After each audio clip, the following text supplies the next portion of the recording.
ఎవరైతే ఆఫీసర్లు చేయండి, ముందుకు పంపించండి.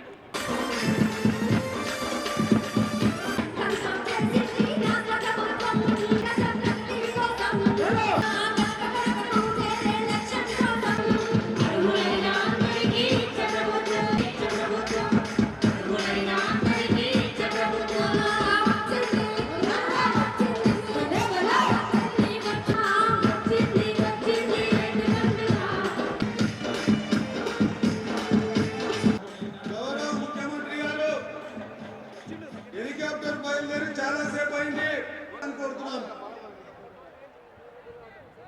ముందు భాగం లక్షలాది కుర్చీలు ఉన్నాయి.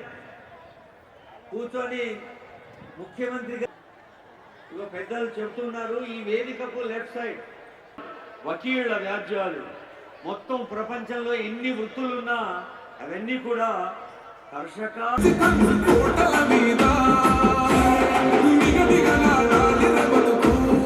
తత్వాలు, పండితుని భాష్యాలు, సైనికుడి శౌర్యాలు,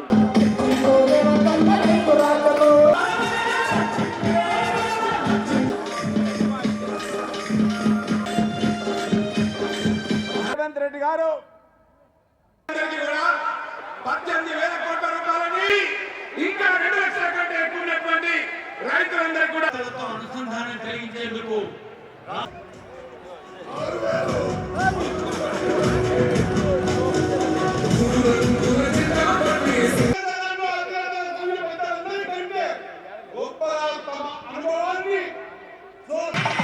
లక్షలాది రైతులకు రైతు నేస్తం, రైతు అభివృద్ధికి అందిస్తున్న అభయ హస్తం తెలంగాణ ముఖ్యమంత్రి ప్రజాపాలనా ప్రభుత్వ వార్షికోత్సవ సంబరాల సారథి గౌరవనీయులైన రేవంత్ రెడ్డి గారు జ్యోతి వెలిగించి ఈ కార్యక్రమాన్ని శుభారంభం చేస్తూ ఉన్నారు.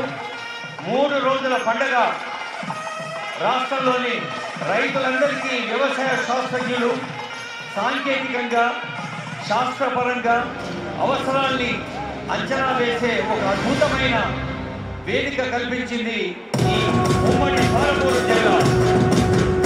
ఇప్పుడు పాలమూరు జిల్లా ప్రజల్ని పలకరించేందుకు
గౌరవనీయులైన చీఫ్ సెక్రటరీ మేడం శ్రీమతి ఏ శాంతి కుమారి గారి భారతదేశంలోనే అత్యధిక వరి ధాన్యాన్ని పండించినటువంటి నా రైతన్నకి ఏ కష్టం లేకుండా వరి ధాన్యాన్ని కొనుగోలు చేయాలి అని చెబితే ఉత్తమ కుమార్ దించాడు.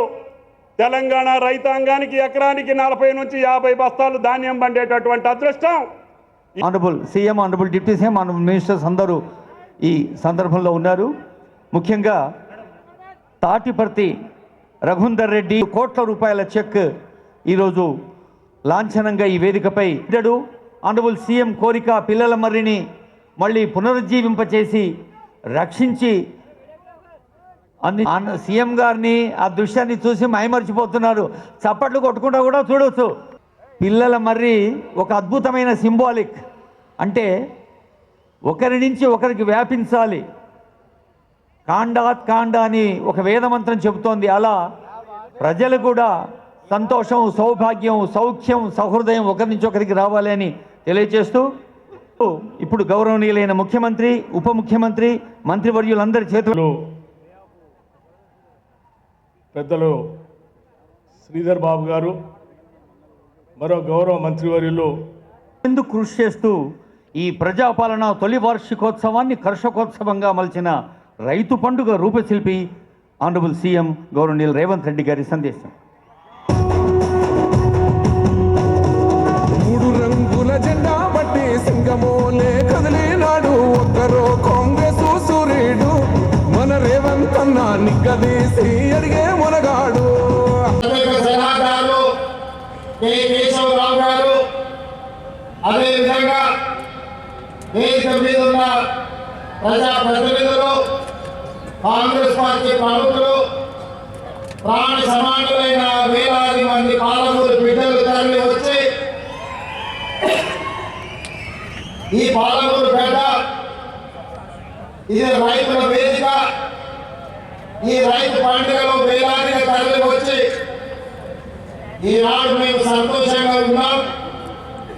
సంవత్సర పరిపాలనలో ఈ ప్రభుత్వం, ప్రజా ప్రభుత్వం 54,000 కోట్ల రూపాయలు రైతుల కోసం ఖర్చు పెట్టినందుకు తెలంగాణ రాష్ట్ర 4 కోట్ల రైతాంగానికి మీ ఆశీర్వాదంతో ఈరోజు రాష్ట్రానికి నాయకత్వం వహించిన నా తరఫున మొత్తం రైతాంగానికి సందేశం పంపించడానికి విచ్చేసి ఈ పండుగ ఇక్కడే కాదు, తెలంగాణలో ఉన్న రైతు వేదికల దగ్గర లైవ్ లో లక్షలాది మంది రైతులు ఈ పండుగ కార్యక్రమాన్ని పాలమూరు జిల్లాలో జరుగుతున్న ఈ ఉత్సవాన్ని ప్రత్యక్షంగా తిలకిస్తున్నారు. ఈ అన్ని ఏర్పాట్లు చేసిన తెలంగాణ చీఫ్ సెక్రటరీ గారు, వ్యవసాయ శాఖ అధికారులు, వివిధ రైతు వేదికలలో ఈ కార్యక్రమాన్ని నిర్వహిస్తున్న అధికారులు అందరికీ కూడా మనస్ఫూర్తిగా అభినందనలు తెలియజేస్తున్నా. మిత్రులారా, నవంబర్ 30, 2023కు ఈ దేశ రాజకీయాలలోనే ఒక గొప్ప ప్రాధాన్యత ఉన్నది. ఈ సందర్భంగా తెలంగాణ 4 కోట్ల ప్రజలకు నేను గుర్తు చేయదలుచుకున్నా. పోయిన సంవత్సరం నవంబర్ 30 తారీఖు 2023 నాడు ఈ రాష్ట్రంలో ఉన్న దాదాపుగా 35,000 పోలింగ్ బూత్లలో లక్షలాది మంది బారులు తీరి చీమల దండై గొర్రెల గడీలను కుప్పగూల్చి ప్రజా ప్రభుత్వాన్ని తేవడానికి పోలింగ్ బూతుల్లో 92 లక్షల ఓట్లు కాంగ్రెస్ పార్టీకి సోనియమ్మ నాయకత్వానికి అండగా నిలబడి ఇవాళకి సరిగ్గా సంవత్సరం పూర్తి చేసుకున్నాం. మనస్ఫూర్తిగా మీకు అందరికీ ధన్యవాదాలు తెలియజేస్తున్నా. మీరందరూ పెద్ద ఎత్తున చప్పట్లతో మొదటి సంవత్సరం పూర్తి చేసుకున్న ఉత్సవాన్ని ఈ ప్రపంచానికి తెలియజేసిందిగా మీ అందరికీ విజ్ఞప్తి చేస్తున్నా. మిత్రులారా, నవంబర్ 30, 2023 నాడు ఏ ఉత్సాహంతో, ఏ అభిమానంతో, ఏ గుండె ధైర్యంతో ఈ పాలమూరు బిడ్డను ఆశీర్వదించాలని ఈ గడ్డంతా అండగా నిలబడి ఈ జిల్లా అంతా ఏకోన్ముఖమై ఎంతో కాలం నుంచి ఎదురు చూస్తున్న అవకాశం ఒక్కసారి వచ్చింది.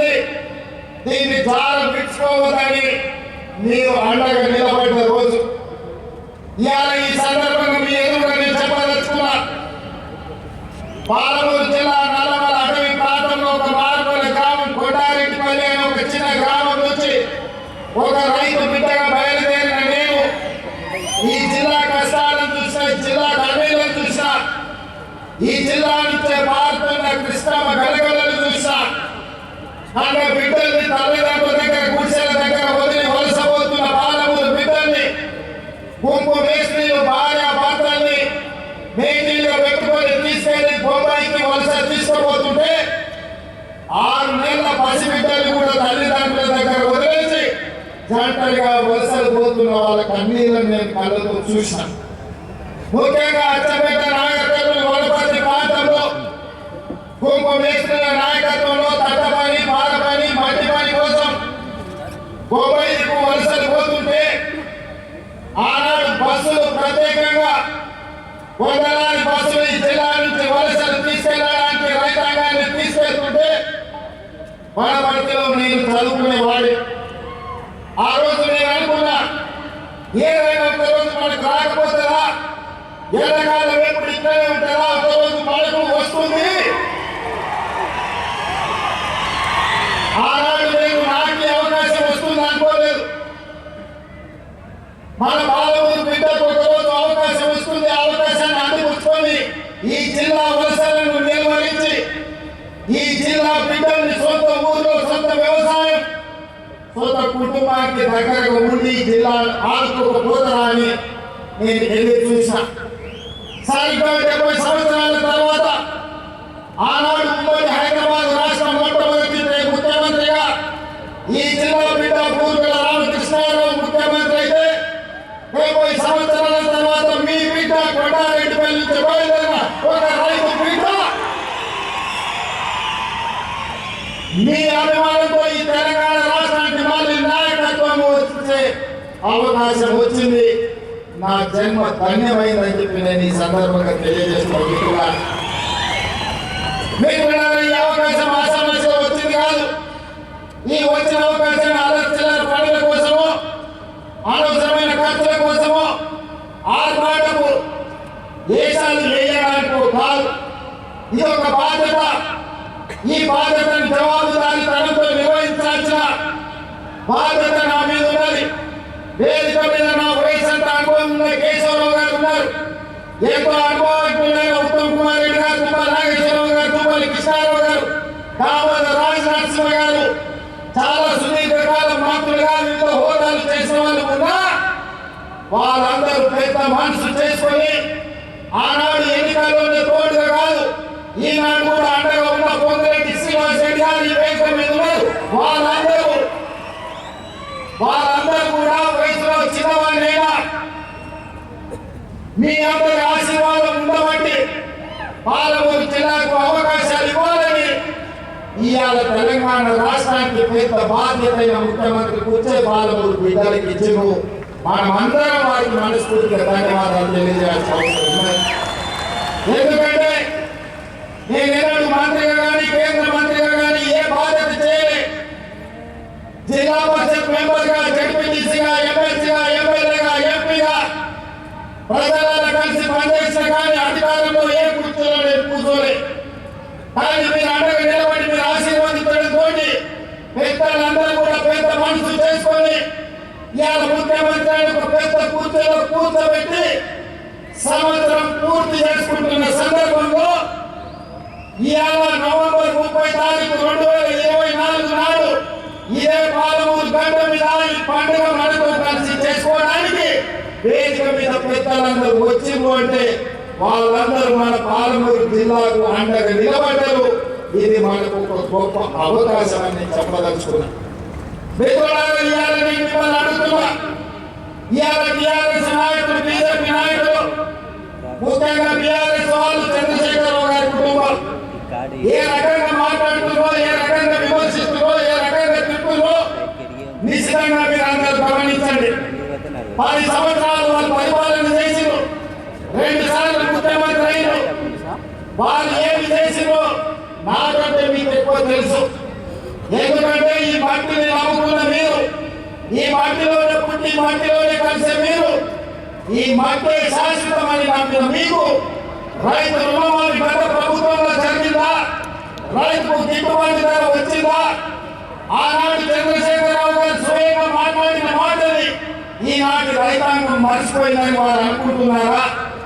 ఆనాడు ఓరేస్తే ఉదేసుకున్నట్టే అన్నది ఈ పెద్ద మనిషి చంద్రశేఖరరావు గారు కాదా? ఇవాళ మిమ్మల్ని అడుగుతున్న మీ ద్వారా తెలంగాణ రాష్ట్ర రైతాంగాన్ని నేను అడగదలుచుకున్నా. ఆనాడు ఓరేసుకుంటే ఉదేసుకున్నా అన్నాడు ఆనాటి ప్రభుత్వం. అంటే ఈనాడు మీరు ఓరేసుకుంటే 500 రూపాయల బోనస్ ఇస్తామని చెప్పిన మాట ఉత్తమ్ కుమార్ రెడ్డి కాదా? చెప్పిన ఆనాటి పెద్ద మనిషి మీరు వరి వేసుకోండి, వేసుకున్న వరికి 500 రూపాయల బోనస్ ఇస్తాం, మీ ఖాతాలో 3 రోజుల్లోనే బోనస్ కనక వర్షం కలగల రాలుతుంటే టీఆర్ఎస్ గుండెలు పిడుగులు పడుతున్నట్టు ఉన్నది మిత్రులారా. కాళేశ్వరం కట్టిన అన్నాడు, పాలమూరు రంగారెడ్డి ఎత్తిపోతలు చేపట్టిన అన్నాడు. ఇప్పటి వరకు 10 సంవత్సరాల ఆనాటి చంద్రశేఖరరావు గారు కేవలం సాగునీటి ప్రాజెక్టుల కోసం, కాంట్రాక్టర్ల కోసం 1,83,000 కోట్ల రూపాయలు ఖర్చు పెట్టాడు. అందులో కాళేశ్వరానికి 1,02 కోట్ల రూపాయలు, 1,02,000 కోట్ల రూపాయలు ఖర్చు పెట్టి 1,02,000 కోట్ల రూపాయలు ఖర్చు పెట్టి ఆనాడు పండిన పంటలు కాళేశ్వరం నీళ్లతో పండించడానికి గొప్పలు చెప్పుకున్నాడు. వారు చెప్పుకున్నప్పుడు నేనేం అనలేదు. కానీ వారు కట్టిన ప్రాజెక్టులు సుందర కావచ్చు, మేడిగడ్డ కావచ్చు, అన్నారి కావచ్చు, ఈ బ్రిడ్జులు బాధ్యతలు కుప్ప కూలిపోయి చుక్క నూనెలు నెప్పులు చేయకపోయినా ఈనాడు కాంగ్రెస్ పార్టీ అధికారంలోకి వచ్చిన తర్వాత కాంగ్రెస్ పార్టీ కట్టిన ప్రాజెక్టులు అది దూరాలు కావచ్చు, శ్రీశైలం కావచ్చు, నాగార్జున సాగర్ కావచ్చు, వెంకటపాడు కావచ్చు, గోవింద సాగర్ కావచ్చు, శ్రీరామ్ సాగర్ కావచ్చు, మంజుల కావచ్చు, లేకపోతే శ్రీపాద ఎల్లపల్లి కావచ్చు, ఇందిరా సాగర్ కావచ్చు, సీతారామ సాగర్ కావచ్చు, ఈ ప్రాజెక్టులన్నీ ఆనాడు కాంగ్రెస్ పార్టీ కట్టి ఆ ప్రాజెక్టుల ద్వారా నీళ్లు ఇచ్చి వరుణుడు కర్ణిస్తే ఈ సంవత్సరం కాళేశ్వరం లేకపోయినా, చుక్క నీరు ఇవ్వకపోయినా 1,53,00,000 మెట్రిక్ టన్నుల చరిత్రలోనే స్వతంత్రం వచ్చినప్పటి నుంచి ఈనాటి వరకు 75 సంవత్సరాల ఏ రాష్ట్రం ఉత్పత్తి చేయనంత ఉమ్మడి రాష్ట్రం 23 జిల్లాలు, ఇవాళ ఆంధ్రప్రదేశ్లో ఉన్న 13, తెలంగాణలో ఉన్న 10, ఉమ్మడి 23 జిల్లాలలో కూడా ఒక పంటకు 1,53,00,000 మెట్రిక్ టన్నుల ఒట్టు ఎన్నడు పండలే. మరి ఇవాళ తెలంగాణ రాష్ట్రంలో ప్రజాపాలనలో మన ప్రభుత్వంలో ఒక పంటకు 66 లక్షల ఎకరాల 1,53,00,000 మెట్రిక్ టన్నుల ఒట్టు పండించి 500 రూపాయల బోనస్ ఇచ్చి ఇవాళ ధైర్యంగా ఈ గడ్డ మీద, పాలమూరు గడ్డ మీద రైతు పండుగ చేసుకుంటున్నాం. మనకు రైతు పండుగ చేసుకునే హక్కు లేదని టీఆర్ఎస్ వాళ్ళు అంటున్నారు. మీరు ఒక్కసారి ఆలోచన చేయండి మిత్రులారా. 2018 నుంచి 2023 వరకు 10 లక్షల రూపాయల రుణమాఫీ చేస్తాడు. మొదటి 4 సంవత్సరాలు అనాపైస గుడి వలె, ఆఖరి సంవత్సరం ఔటర్ రింగ్ రోడ్డును అమ్మి 11,000 కోట్ల రూపాయలు రైతుల ఖాతాలో వేస్తే 8,596 కోట్ల రూపాయలు మిత్తికి పోయి అసలు చెల్లించింది 2,500 కోట్లు. మిస్టర్ హరీష్ రావు గారు, మీరు వినండి స్పష్టంగా. ఆర్థిక మంత్రిగా మీరు బాధ్యత నిర్వహించారు కదా. ఔటర్ రింగ్ రోడ్డు 7,500 కోట్ల రూపాయలకు తెగనమ్మి ఆనాడు కాంగ్రెస్ పార్టీ నిర్వహించి ఒక అద్భుతమైన ఆస్తిని నగరానికి, తెలంగాణ రాష్ట్రానికి ఇస్తే దాన్ని అమ్మేసి 5 సంవత్సరాల రైతు రుణమాఫీ చేసింది మీరు 11,000 కోట్లు అయితే అందులో 8,500 కోట్ల రూపాయలు మిత్తికే సరిపోయినాయి. మీరు చెల్లించిన అసలు 2,500 కోట్లు. ఇవాళ 29 నుంచి లెక్క చెప్తున్నా. ఇవాళ నువ్వు అనొచ్చు పాలమూరులో మేము ఏం కదా నువ్వు ఎక్కడో అని. ఇదే లెక్కలో అసెంబ్లీలో నేను లెక్క తెలుస్తా. 5 ఏళ్లలో మొదటి సంవత్సరం నువ్వు రైతు రుణమాఫీ చేసి ఉంటే ఈ 8,500 కోట్లు మిత్తి కాదు, రైతుల అసలు అప్పులు సరిపోతుంది. మీరు 5 ఏళ్ల మొదటి సంవత్సరంలోనే రైతు రుణమాఫీ చేయనందుకు ఇవాళ మీరు ఇచ్చిందంటే మిత్తికే పోయింది. అందుకే నేను ఆలోచన చేసిన, మా పార్టీ గారిని సలహా తీసుకున్నా. ఇవాళ నేను వేదిక మీద నుంచి సహకరమైన తెలంగాణ రైతాంగానికి గొప్పగా నేను చెప్పదలుచుకున్నా. 29 రాష్ట్రాలలో ఉన్న ముఖ్యమంత్రులు కానీ ప్రధానమంత్రి నరేంద్ర మోడీ కల్వకుంట్ల చంద్రశేఖరరావు సవాలు విసురుతున్నా. ఈ దేశంలో స్వతంత్రం వచ్చినప్పటి నుంచి ఏ రాష్ట్రమైనా 10 నెలల్లో 25 రోజుల్లో 22,22,062 రైతు కుటుంబాలకు 17,869 కోట్ల రూపాయల రుణమాఫీ చేసిన చరిత్ర ఈ దేశంలో ఉన్నదా అని అడుగుతున్నా. కూడా చర్చలకు మీరు సిద్ధంగా ఉన్నారా నరేంద్ర మోడీ గారు అని నేను అడుగుతున్నా. నరేంద్ర మోడీ గారు వస్తారా, చర్చకు కల్వకుంట్ల చంద్రశేఖరరావు గారు వస్తారా? మీరిద్దరు కలిసి రాండి. ఈ రోజు మా భట్టి గారు మా చేతుల మీదుగా, మా ఆడపిల్లల చేతుల మీదుగా 3,13,000 కుటుంబాలకు 2,747 కోట్ల రూపాయలు 4వ విడత రైతు రుణమాఫీ చేసిన మొత్తంగా 25 లక్షల రైతు కుటుంబాలకు 21,000 కోట్ల రూపాయల రైతు రుణమాఫీ మొదటి సంవత్సరంలో చేసిన ప్రభుత్వం ప్రజా పాలన ఈ దేశంలో ఉన్నది అంటే అది తెలంగాణ. ఈ తెలంగాణ రాష్ట్రం రైతులకు రుణమాఫీ చేసిందంటే సోనియా ఆశీర్వాదంతో రాహుల్ గాంధీ గారికి ఇచ్చిన గ్యారెంటీతో చేసామని చెప్తున్నాం. ఈ జాతికి సేవలు అందిస్తున్నాయి. కానీ కేసీఆర్ కట్టింది కుప్ప కూలి. కేసీఆర్ కట్టి కూలగొట్టి కమిషన్లు మెక్కిన కాళేశ్వరానికి 1,50,000 కోట్లు తీసుకుపోతే నా జిల్లా కోసం, నేను పుట్టిన గడ్డ కోసం, ఈ గడ్డ కోసమే ఈ రోజు రాజకీయాలని కుర్చీలో ఉన్న నా కోసం 5 ఏళ్ళ 1,00,000 కోట్లు మా మిత్రులు ఇవ్వరా నేను అడిగితే నేను ఈ నిధులు తేలా నేను అడుగుతున్నా. జిల్లా సోదరులు ఎంతకాలం వేళ మనం దత్తత తీసుకోవాలని మనం దిక్కులు చూడాలి. ఒకసారి ఆలోచన చేయండి సోదరులారా. ఏం మనం కాలు కన్నా కన్ను కన్నా ఏం తక్కువ మనకు? మనం ఎవరో దత్తత తీసుకునేదేంటి? మన గడ్డను మనం అభివృద్ధి చేసుకోలేమా? ఇవాళ అండగా నిలబడాల్సిన మీరు వాడు వీడు చెప్తే ఇవాళ వాళ్ళ సోయిలో పడ్డారంటే వచ్చే నష్టాన్ని ఆలోచన చేయండి.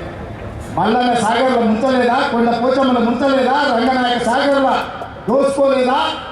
ఇవాళ నేను కొడంగల్ నుంచి, మారుమూల ప్రాంతమైన కొడంగల్ నియోజకవర్గం నుంచి నన్ను ఆశీర్వదించినందుకు ఆ ప్రాంతానికి కృతజ్ఞత తెలుపుకోవాలని 3 లక్షల ఎకరాలు ఆ ప్రాంతంలో ఉంటే 1,300 ఎకరాలు భూసేకరణ చేసి ఇండస్ట్రియల్ పార్క్ తెచ్చి మా 20,000 30,000 మా కొడంగల్లో ఉన్న నిరుద్యోగ యువకులకు ఉద్యోగ ఉపాధి అవకాశాలు కల్పించాలి. పెద్ద పెద్ద కంపెనీలు అక్కడికి తెస్తే నా ప్రాంతం అభివృద్ధి చెందాలి. అప్పుడే నా జన్మ ధన్యమవుతుందని నేను ఒక ప్రయత్నం చేసిన. ఏమైనా ఈ తెలంగాణ రాష్ట్రంలో ఉమ్మడి నాగేశ్వరరావు గారి సంబంధిత అధికారులు ఈ రోజు కార్యక్రమాన్ని అంతా కూడా పాల్గొంటుంది. నాకు తరలించి ఇంతమంది ఇక్కడికి వచ్చింది, ఇంత పెద్ద వ్యవస్థ ఇక్కడికి వచ్చిందంటే మీరు ఆశీర్వదించకపోతే వస్తుందా? కేసీఆర్ ఉన్నప్పుడు ఎప్పుడైనా వచ్చినాయా మనకి ఇట్లాంటి అవకాశాలు? ఎప్పుడైనా వచ్చినాయా? ముఖ్యమంత్రి దగ్గరికి మనం చూసామా? అన్నాడు ఎప్పుడైనా ఇచ్చిందా? ఎప్పుడైనా రేవంత్ ఎప్పుడు అడిగే అవకాశం చంద్రశేఖరరావు ఇచ్చిందా? ఆయన ఎక్కడుండేవో ఎక్కడున్నామో మనకు తెలియదు. ఇవాళ మనం ఉన్నాం కాబట్టి ఇవాళ మనం మర్చిపోగలిగాం, ఈ పండుగ చేసుకోగలిగాం. ఈ పండుగ వాతావరణం ఈ 10 కాలాల పాటు ఉండాలి, పాలనలు పండాలి. 10 పండుగలతో 20 లక్షల ఎకరాలు కనీసం జితేందర్ రెడ్డి గారు చెప్తున్న కార్యక్రమం నీకు కష్టపడి 20 లక్షల ఎకరాలకు నీళ్ళు ఇవ్వచ్చు. వారి మాటతో నేను ఏకీభవిస్తున్న నా బాధ్యత. ఎనకి మంది చూడని 20 లక్షల ఎకరాలు పాలమూరు జిల్లాలో నీళ్లు పాలించే వరకు గ్రీన్ ఛానల్లో నిధులు విడుదల చేయించి సాగునీటి పారుదల శాఖ మంత్రి మీకు తెలుసా ఉత్తమ్ కుమార్ రెడ్డి గారు. ఆయన ఏ ఊరు తెలుసా? మన పాలమూరు అల్లుడు చర్చలో పక్కనే ఊరు. మన ఊరు అల్లుడే ఈరోజు సాగునీటి పారుదల శాఖ మంత్రి. మరి మనము ఇంత త్యాగం చేసాం విధానం చేయాలి. అవునా? మన పాలమూరు ఆడబిడ్డను ఆయనకి ఇచ్చి పెళ్లి చేసాం. మన రుణం మీద తీసుకోవాలి కదా. ఇక మల్లు గారి గురించి మీకు చెప్పాల్సిన వాళ్ళు మల్లు అనంతరావు గారి నుంచి మల్లు అని అంటేనే పాల్గొంటారు అనేది తెలుసు. ఎందుకంటే మల్లు అనంతరావు గారికి పాల్గొన్న అనుబంధం మల్లు రవి గారు ఇక్కడ ఎంపీ ఉన్నారు. మరి వారే ఆర్థిక మంత్రి. మీ పెద్ద జాతీయ నాయకుడైనా మీ 2వ పార్లమెంట్ సభ్యుడైనా వీళ్ళు గుండెలో పెట్టి చూసుకున్నారు. మల్లు బట్టి విక్రమార్క గారు మీరు సంతకం పెట్టినప్పుడు ధైర్యంగా సంతకాలు ఇస్తారు. మీరు తెల్ల పేపర్ మీద సంతకం పెట్టినా మా వాళ్ళు ఏం తప్పు రాసుకోరు. 100 అవసరం ఉంటే 50 రాసుకుంటే మా వాళ్ళు అమ్మాయిలు 100 పట్టని నాకు కష్టమైంది. మీరు తెల్ల కాగితం మీద మన సంతకం పెట్టి ఇచ్చినా మనమేమి తప్పు రాసుకోము. 100 అవసరం ఉంటే 50 రాసుకోము. మనం ఎందుకంటే ఎంతుంటే గంటే కాళ్ళు చాపుకోవాలి అనుకుంటాం మనం. అవునా? మంచం ఎక్కువగా కాళ్ళు గంటే చాపుకోవాలి, ఎక్కువ చాపుకుంటే బాగుంటుందని మనకు తెలిసిన వాళ్ళు. ఇక రామోజీ రాజనరసింహ గారు మన ఇన్ఛార్జ్ మంత్రి, నేను ఇష్టపడే తీసుకొచ్చి ఇక్కడ పెట్టినా. ఎందుకంటే మనం ఏం అడిగా ఏం అడగకుండా చూడకుండా సంతానం పెట్టాలి. ఆయన చదువు బాగొచ్చు, ఇంగ్లీష్ కూడా వచ్చు, కానీ నేను అడిగితే చదువుకుంటే సంతకం పెట్టాలని అన్నని మన పాలమూరు జిల్లా ఇన్ఛార్జ్ మంత్రిగా తీసుకొచ్చాను. నేనే అడిగి వారిని ఇక్కడ ప్రత్యేకంగా సెలెక్ట్ చేసి పెట్టుకోండి. నాకేముంది చెప్పు, ఆయన ఏదైనా అడిగితే జిల్లా కోసం అడగాల్సిందే కదా. అందుకే మీరు అందరూ వేదిక మీద ఉన్న పెద్దలందరికీ పెద్ద ఎత్తున సపోర్ట్లు పెట్టి మనకు అన్ని ఇవ్వాల్సిందిగా వెనకాల వాళ్ళు కూడా వాళ్ళు కూడా మీ సపోర్టే వాళ్ళకు మన విజ్ఞప్తి. ఎందుకంటే ఒక్కొక్కరు కలిసి చెప్పలేదు, అందరూ గట్టిగా నిలబడి సపోర్ట్, అందరూ నిదానంగా నిలబడి వాళ్ళ సపోర్ట్ కొట్టండి. ఆలోచన మా వాళ్ళ ఆకాంక్ష 70 ఏళ్ళు మా కష్టం సపోర్ట్ సపోర్ట్ కూడా కొట్టండి. తప్పు లేవానే మా భారతదేశంలో తప్పు సప్పు ఇప్పించాలి, గట్టి ఇప్పించాలి. మరి జిల్లాలో మానవులు జిల్లానే కొట్టుకుని గట్టిగా. ఎందుకంటే వాళ్ళకి ఎప్పుడైనా సంతకం పెట్టే ముందు మీ సపోర్ట్ ఇప్పించాలి, మీ డబ్బుల పోత ఇప్పించాలి, వాళ్ళ గుండెల్లో సంతోష పరమాలు పొందాలి. పాలమూరు జిల్లాకు నిధులు కోరికై మారాలి. ఈ జిల్లా రుణం నేను తీర్చుకోవాలి. ఆ తీర్చుకోవడానికి వచ్చిన మీ అందరికీ ధన్యవాదాలు తెలియజేస్తూ మీ అందరి దగ్గర సెలవు తీసుకుంటాను.